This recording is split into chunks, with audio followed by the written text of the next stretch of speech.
Look everyone, we didn't invent silicone molds, and making what is essentially rubber or plastic trays is far from revolutionary, but we were the first to design and sell them in the woodworking industry. We were the first company to offer no-seal molds, and the first to offer thermoformed true one-piece plastic molds. Now this isn't about patting ourselves on the back. We made them for our own use back in 2019 because using leaky HDPE boxes or tuck tape and plywood molds just seemed archaic. We wanted a super easy setup and an even easier demold, saving us time, money, and materials. Turns out, over 25,000 customers seem to agree with us, and in fact, 35% of our sales are from repeat customers, which should tell you something about our products. No, we will never be the cheapest solution, but if you want a premium, easy-to-use product that you'll rave about, then perhaps it's time to give our line of silicone molds a look.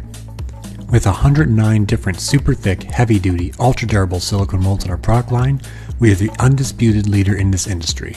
From basic rectangular serving board molds, to molds for making coasters, molds with built-in handles, functional art molds, and much, much more.